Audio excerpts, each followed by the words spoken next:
everyone. Welcome back to Pod Save the Youth. My name is Markus Ceniceros. We have a great episode in store for everyone today. We are going to be diving into the crazy world that has become local school boards. I have an honor here of introducing what I would love to say is America's youngest school board members. We're going to dive into just what is a school board and how can our generation play a role in advocating for the issues we care about during school boards. So I'll start off with Shiva. Everybody just wants to introduce themselves, who they are, where they're from, and what's their passion. Hey, my name is Shiva Rajbandari. I use he, him pronouns. I am a trustee in the Boise Independent School District in Idaho, and I am passionate about climate justice, trans and non-binary rights, and just enjoying every minute I can outside in the sun, in the woods, doing things. Love it. Hi everyone, I'm Danny Cage. I use he, him pronouns. I serve on the Multnomah Education District Board of Directors.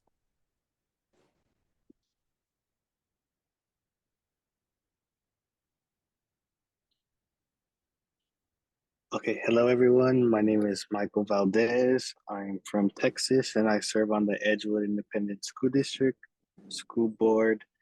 Well, one thing that I'm passionate about is, of course, public education and mainly public education. Perfect. Well, thank you all. As we all know, serving on a school board at a young age is a very challenging issue. So I guess if you could share to our viewers who are potentially aspiring candidates or just inspiring people who want to go into their boardroom and kind of rally for an issue they care about, what is some life advice, I guess, you would give to people who are aspiring to get into the boardroom and mess some things up, as some of us have done?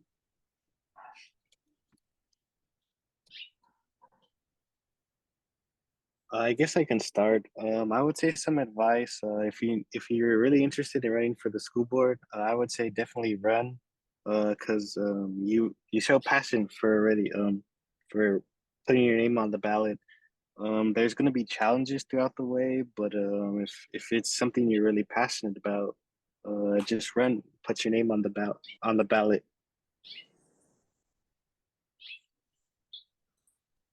I think I was actually just in Salem yesterday talking to students. One of the things that kind of made me think about this question was we were talking on the need for experience. I am a really big believer in that communities who have underlying experiences, such as students or those who have experienced the baseline of different intersections of climate justice, or essentially um, are at a disenfranchisement of systems, are excellent people to move the ball forward on certain issues.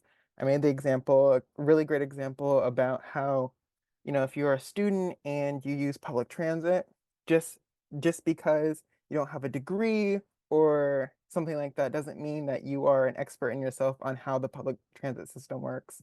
And because your experience is able to allow you to really be personalized to that issue, and that people should be able to use that, and that is instead of a default, very much a skill.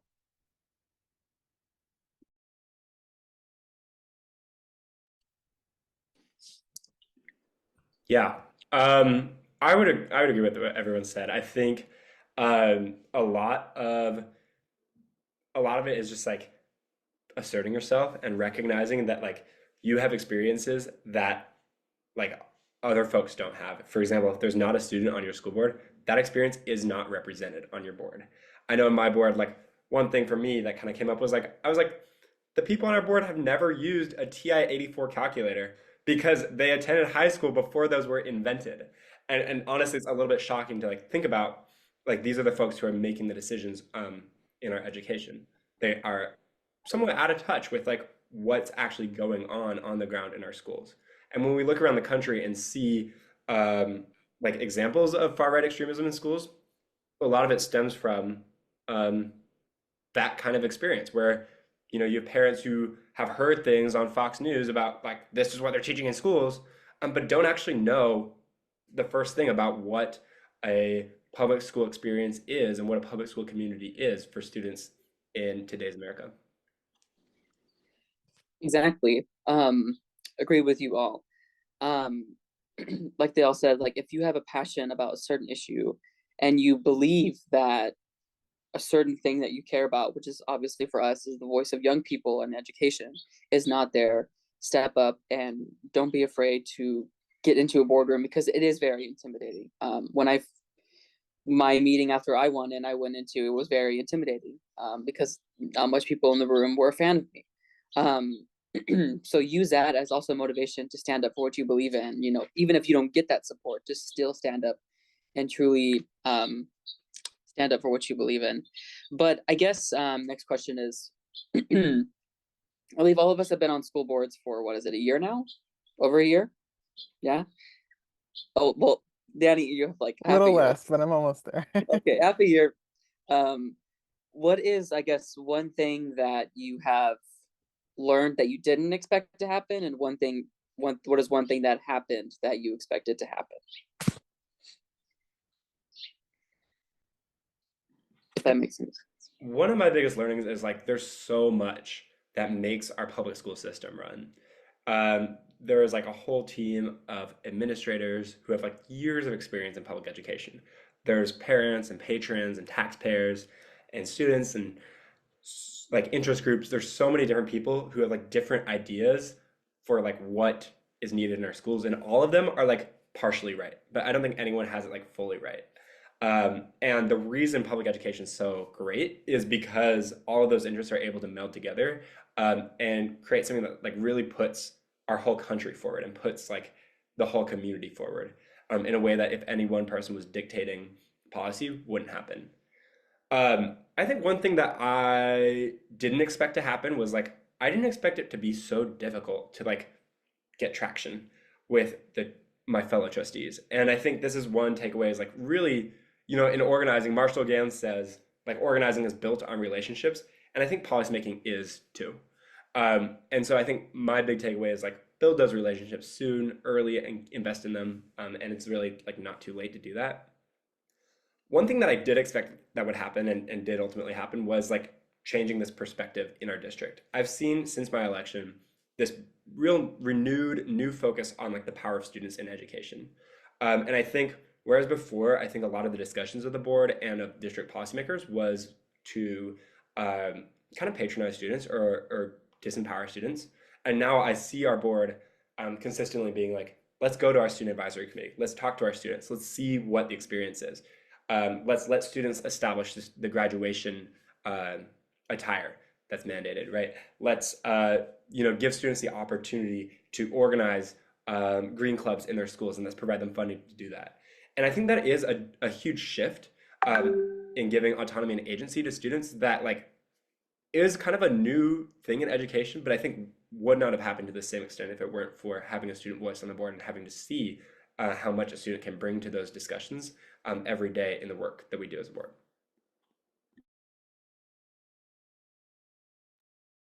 I relate to that a lot. With my board and my district, everything that is very innovative and very good comes out of collaboration. Some of the most well thought out and inclusive processes have been um, the collaboration of the district, collaboration of the board members. I was really surprised at the fact that my district was very the HR and the union have a very strong relationship. So when they go into something like bargaining, it isn't this very aggressive, it's almost they're not exactly friends because they're there to get a higher paycheck and there are budget constraints.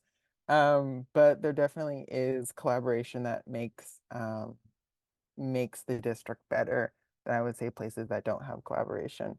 And the other thing I didn't realize are like fiscal realities that we currently are in. The times that I wanted certain things to happen or certain programs to be in the district or at our component districts. And there is just the reality of that's not where the money is, whether that be because it is a federal decision or it is a state decision. Whether it's, I live in a place where our education system is underfunded, and that is the problem across America. So I really didn't think about how those two things would play such an important role.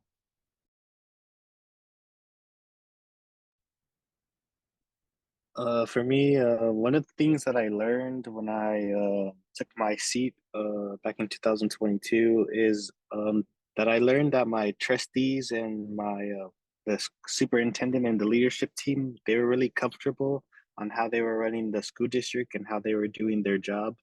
I had to learn how you can't really change their mindset and like change say bringing in different perspectives, like the youth perspective. It's very difficult for them to learn. I also learned that as a school board trustee, you have access to a lot of information that the superintendent can provide to you. Another thing I had to learn is, some of the laws in Texas, education laws. I had to kind of self-teach myself that. Something that happened that I didn't expect to happen. I would say being censored. That's something that I didn't expect to happen in my first year and 2 months.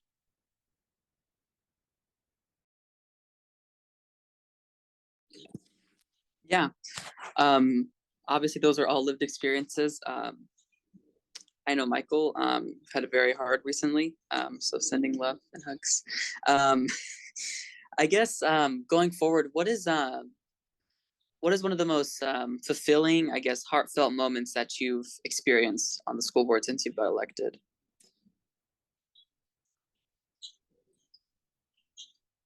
Definitely students. Attending performances, meeting students who like look up to me or like we're in a similar place. Um,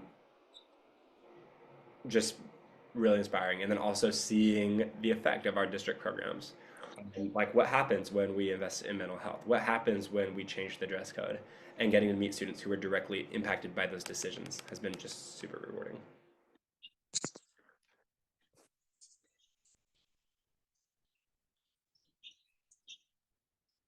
For me, I would say the heartfelt moments is the families in the community. Seeing them like not at school, but seeing maybe like at an event at the park or at the grocery store. But most importantly, I would say it's the graduation. When you see the student cross the stage and get into kind of the real world. Another heartfelt moment is seeing like, because I'm at college now, so seeing some of the students that were like high schoolers now, like my peers in college, and seeing them, grow in different ways. Yeah, I um I think a lot about like the reports that our board receives that are very like I care about it all, but the ones that like touch me are the ones that like really involve um the students or the progress that we made from one fiscal year to another, the things that we've changed that have really benefited our community, are the things that really matter. Nice. I guess this one I'll just chime in.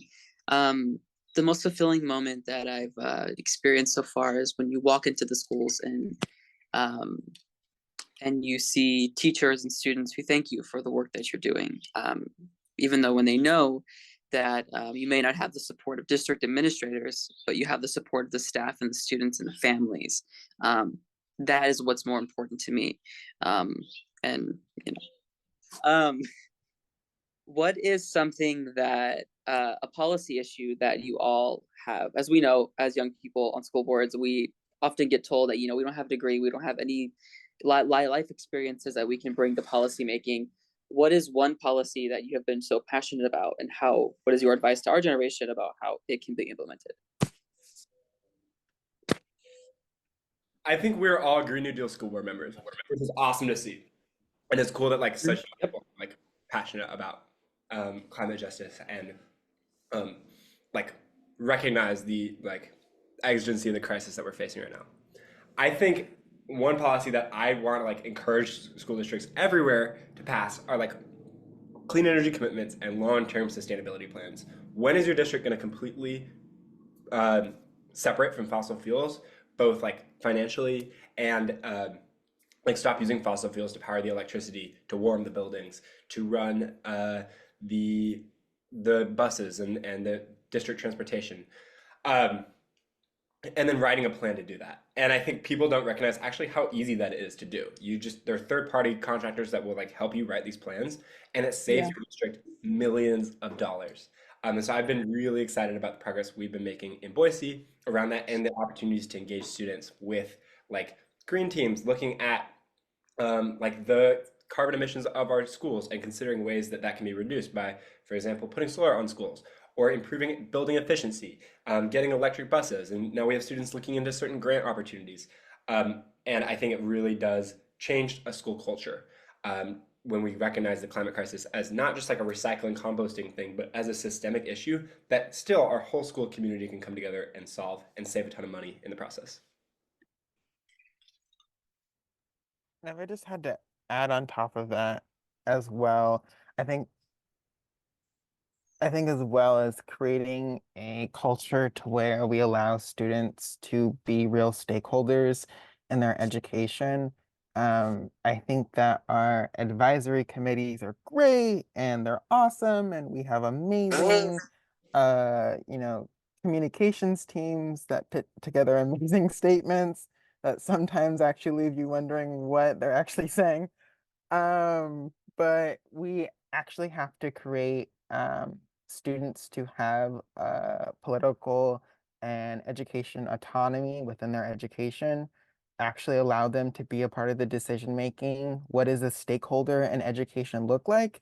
And then going on top of that, what is creating them as stakeholders within their education look like as well? I think to me is one of the more pressing needs in education. What is a policy that achieves that? I don't. Well, I hmm. I think that's a good. Damn, Student you board really got member. me on that. Well, I think in education you have this part where there are both policy changes that need to happen at the same time as you have cultural. That's also a cultural issue, right? Um, I think I Yeah. don't know what exact policy I would put that in place, but I think culturally we need to be able to change the relationship and culture within education. Yeah, we say in Sunrise, culture eats strategy for breakfast. Damn. Mwah.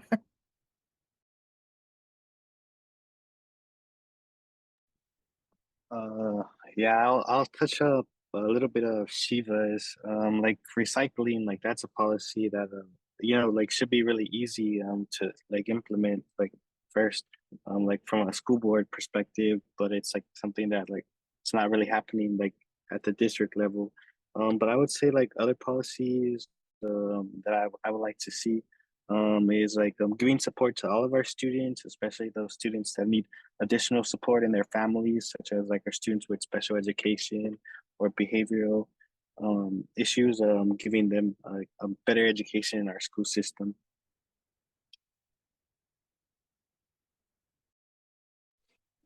Nice. I guess I'll go. Um, one policy, I mean, obviously the Green New Deals for schools. I've tried so many policies this year. Most of them have not gotten on the agenda, but we've tried. Obviously They the don't Green New Deal even for get on the agenda. no, most of them actually did it. You know, I tried passing LGBTQ plus proclamation. That didn't go successful. Tried establishing student board members. That didn't happen. Tried passing a Green New Deal for schools resolution, which I thought I made progress on. Didn't happen. So there's just a lot of things that policy around, but any idea that you have around, there probably can be a policy for it. That's a thing. You have to figure out obviously what's illegal logistics about that. So like it's looking to amazing organizations like school board partners or local progress who do great policy service trainings. Yeah. Okay. Policy. Does anyone else have a proposal question? before we wrap up? No? Wait, Okay. Shiva, Oh, does your school board have a student position? No, but I think that's another policy that is like very easy to create. There are many exactly, it is. that have it, and it really does. It can really help change a culture in the leadership that can help trickle down and improve student autonomy and agency throughout the district. Oh, I guess I'll add in. Another one is having a set. What's the thing I'm looking for? We're just talking about it. Having a good communication policy amongst you and your colleagues about how to communicate with district staff and the superintendent, I think is one that is really essential. Because if you don't have good communication, then obviously you guys are not effective in your work. So that is all the stuff I had. I guess that's pretty much it. Okay, well, thank you, everyone. This has been Pod Save the Youth, and stay tuned for the next episode. Peace out.